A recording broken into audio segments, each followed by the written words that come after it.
So Ben Shapiro appeared on the BBC to promote his new book, and the host, Andrew Neil, kind of threw a few surprises at him, and there's a video clip of this that's going pretty viral, and a lot of people are having discussions about it. I think it's really fascinating to just sort of see the kind of different responses that people have to Ben Shapiro because about 2 weeks earlier, a bunch of Democrats that are on my Facebook page were kind of praising him because he put out some statements that were anti Trump or something. And you really just see a lot of different sides of Ben Shapiro, for better or for worse. And I do have to admit that his interview with Andrew Neil from the BBC was kind of for worse.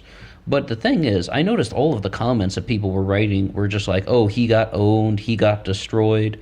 The first time I watched that video clip, I really didn't see like that he got destroyed. I mean, you might say that, he stormed off at the end, or that he got very angry, he got flustered, and he wasn't exactly prepared. But to say that he got destroyed, I mean, he provided some clarification for his remarks. For example, saying that he's not opposed to Arabs existing as people. He's not opposed to Palestinians existing as human beings. But when he makes comments about those things, it's geared toward Hamas. He is geared toward the people who support Hamas, the Palestinian government, and so on. But it's like, I mean, the problem is, though, the second time I watched the video clip, I was like completely in the clear that Ben Shapiro did not do well. He did not have the upper hand. Would I say he got destroyed? Would I say he got completely owned and pulverized? Not exactly, but very close. Because the thing is, what a lot of people were kind of noticing about this thing is that somebody like Andrew Neil actually had all the material in front of him. It's not really that he was intellectually outclassed. That's why I mean that he wasn't destroyed. He was not intellectually outclassed. It's just he's talking to a guy who has had someone do the preparations, and they've compiled an enormous amount of Ben Shapiro's comments over time. And Ben Shapiro wasn't prepared for that. So when Ben Shapiro's like, "No, when I say bad things about Arabs, I'm only talking about Hamas," and then Andrew Neil can very easily say, "No, you said the Palestinian people," and it's like, I mean, he pulls up things that Ben Shapiro's been saying on Twitter and stuff like that that Ben just wasn't ready to anticipate, or that he had not anticipated, excuse me. So that's the real issue that was going on there. But the thing is, I didn't really find it very practical when Ben Shapiro began to ask him, he began to criticize Andrew Neil for not responding to his questions. But the fact of the matter is, it wasn't a debate. It wasn't even supposed to be a debate. Andrew Neil was interviewing him for the BBC. He was the person of interest. It has no really real relevance what Andrew Neil has to say about anything. That's the difference between talking to college kids on campuses. I mean, yes, you can talk very fast and pulverize them because, for starters, most people who are on the college campuses trying to ask questions at Ben Shapiro's little, whatever you call them, lectures, rallies, talks, whatever you'd like to call them, but you see the college students in the Q&As, they aren't trained broadcasters. They aren't professional broadcasters. They don't have a YouTube segment. They don't have a podcast. They aren't familiar with this type of rapid-fire responses. And to Ben Shapiro's credit, he is very good at that. He is very good at rapid-fire things. But I do have to agree with somebody when they said that Ben Shapiro is good when he's winning, and he thinks he is winning. When he starts to lose a little bit, that's when he kind of falters, and you don't really see the same sort of intellectual strength that he has when he kind of knows that he is sort of has the ability to dominate. And I'm not only talking about college kids, no. Even if you look at his interviews with Dave Rubin, I mean, some guy that Ben Shapiro knows that he can kind of get the upper hand in the argument. It's a very, very different thing. And the example that I would really like people to look at is when he talks to Dave Rubin about abortion. But the fact of the matter is, Andrew Neil wasn't participating in a debate. He was interviewing Ben Shapiro so we can hear more about what Ben has to say. But so it's kind of irrelevant what questions Ben asks him because it's an interview. It's not a discussion. It's not just an ordinary conversation. It's not a two-way debate. It's about what Ben Shapiro has to say. So he can't just sort of, talk over a college kid and kind of run over him like a steamroller, him or her, I should say, is quite different. The other thing, though, I would say is that Ben Shapiro pointed out two big things: that Andrew Neil is not famous and that he referred to him as a leftist. I'm American, but of course I've heard of Andrew Neil. He hosts the Sunday Politics, the Evening Politics, and I've seen him on other BBC programs as well. He's actually somewhat well known in America. The first thing I ever heard Andrew Neil in was he interviewed Alex Jones on the Sunday Politics, and they were talking about the Bilderberg Group, and the columnist David Aronovich was also present. David Aronovich is the author of the book Voodoo Histories, which has come out rather recently. That might have even come out, was it 2018 or something? Voodoo Histories, anyway, is his book. But the thing is, Andrew Neil is somewhat well known, and I was very surprised when Ben Shapiro referred to him as a leftist. I thought Andrew Neil was a conservative. I thought that he was definitely someone who was closer to the right wing than to the left. But the fact of the matter is, I mean, he's a talk show host, and he's trying to ask challenging questions, and he's trying to ask the questions that you want to do to put pressure on somebody. Is the ambition just to get somebody worked up so they get kind of angry and then they can have their little bit of, their little moment that they can put on a YouTube clip that gets viewed 800,000 times? Mostly I think so. I mean, would you call something like that trolling?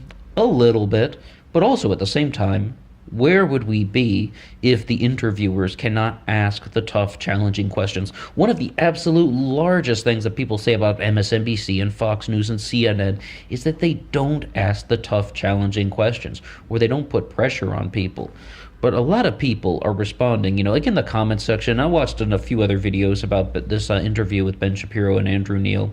What some other people were saying is that, why didn't Ben Shapiro accept responsibility for what he said in the past? Why is he compiling a list of dumb things that he said? I couldn't believe it when he said that. I have a list of dumb things that I've said, dumb tweets that he has written in the past. Why would you go at it from that point? I mean, when you've said something ridiculous in the past, what you do is you accept it, you own it, you take responsibility for it, and you say, okay, yeah, I said that in the past, and at the time I believed it, but now I've learned some new information, my position has changed. You accept it. You don't say that you made dumb comments in the past. I mean, what's the point of that? I mean, that's kind of just either shooting yourself in the foot, digging your own grave, whatever kind of expression you'd want to look at it. And that's another big problem. I mean, but though, in terms of an actual discussion, I think that Andrew Neil was kind of good kind of did the right thing to highlight that Ben Shapiro supported the abortion law in Georgia, which would have allowed women who have miscarriages could face up to 30 years in prison with the new law. And when he refers to that as going back to the Dark Ages, that's not really a liberal stance. And I'm a pro-life person, mind you. That's not really a liberal or left-wing stance to refer to something like that as barbaric. And Ben Shapiro kind of made the mistake of saying that, oh, you're only saying that because you disagree with me. You're calling my views Dark Age and barbaric. And it's like, no, that's a very extreme statement. Once again, I'm coming at this from a pro-life standpoint. 30 years in prison for having a miscarriage? Granted, there was a very similar law in Mississippi where women could be jailed for having stillborn births.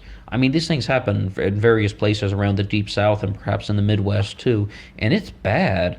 I mean, especially something such as a miscarriage or stillborn birth, which could be at no fault at all of the expecting mother. I mean, supposedly, though, women have been jailed for that stuff, and to say that it's going back to the Dark Ages, isn't that crazy? I mean, it's a harsh criticism for a very harsh law. And that's one of the big things, though. Ben Shapiro is the guy who gave us the statement, facts don't care about your feelings.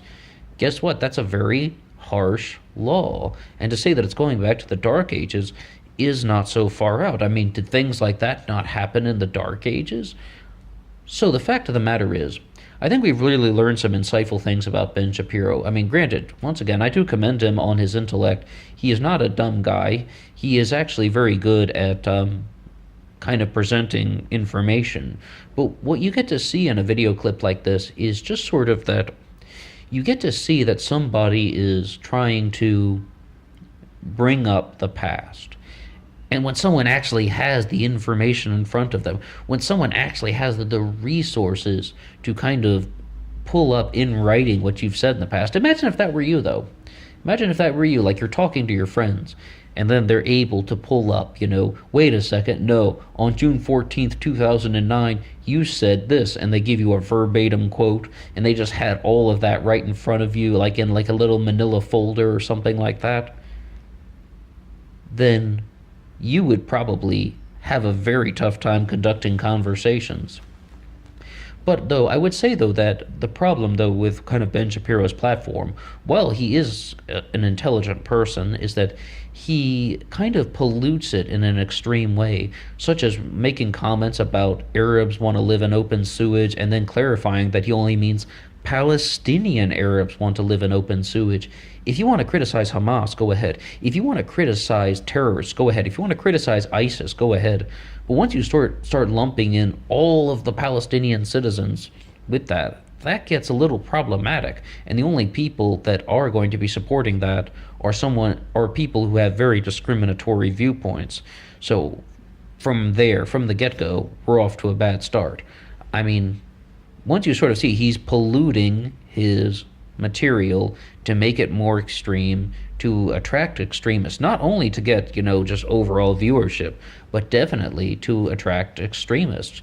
And I know many people who do like Ben Shapiro, but what they say is that they disagree with him on abortion and supporting that law in Georgia, which I believe we said 30 years in prison for a miscarriage, or if they get an abortion in another place, they can face up to 10 years in prison. And I am fully aware it doesn't mean all women who have miscarriages are going to get 30 years in prison. But of course, there are circumstances that are tied into that. And the problem is, that's just too extreme. Like I said, even the people I know who like Ben Shapiro, even, the dedicated Ben Shapiro followers often say that his comments on abortion are too extreme. But the fact of the matter is, I mean, you can be pro-life in America. I'm a pro-life person. I mean, if I were ever in that situation, granted I'm coming at this as a male as opposed to a female, I mean, I would definitely encourage my female partner not to have an abortion. I mean, like, the typical reasons, but at the same time, what circumstance would justify jailing a woman for 30 years for a miscarriage? And I know people are going to be like, wait a second, what about all these fine print details? No, stop. That's not what we were discussing, though, in the kind of Andrew Neil interview, and that's the kind of point that Ben Shapiro was not able to respond properly. At the same time, Andrew Neil hits him with that hard thing where he's like, you supported this dark age barbaric law, and Ben Shapiro's response was, oh, well, you must be a leftist. Calling somebody a leftist isn't necessarily an insult, first of all. I mean, half the country is made of leftists. But the other thing is that Andrew Neil is mostly a conservative, from what I can kind of understand. And some people are kind of debating about this in the comments section. They were like, a British conservative is not the same as an American conservative. I mean, one person even wrote that a British conservative would be like an American Democrat who really likes business or something like that. And I was like, I'm not too sure about that. But, I mean, to give some pushback against Andrew Neil, after watching that Alex Jones interview, which I thought, that's comedic gold, like just kind of the way he shuts down Alex Jones. It also goes to show you that Alex Jones is a terrible debater. So I watched some other videos from Andrew Neil, and I wasn't super impressed, and I even thought that he was kind of too far to the right in some of them, wherein it's like he's coming at it from a slanted right-wing perspective, which many people accuse Ben Shapiro of nonetheless. That's why I was very surprised that he referred to Andrew Neil as a leftist. But on the other hand, if you watch Andrew Neil's interview with a woman from the British Green Party, I almost said BBC, yeah, but no, the BBC is not a country, but from the UK Green Party, and they're talking about the wealth tax. Maybe I'll even include a link to that. Now that is a very well done kind of interview/debate about getting to the truth and the heart of the issue.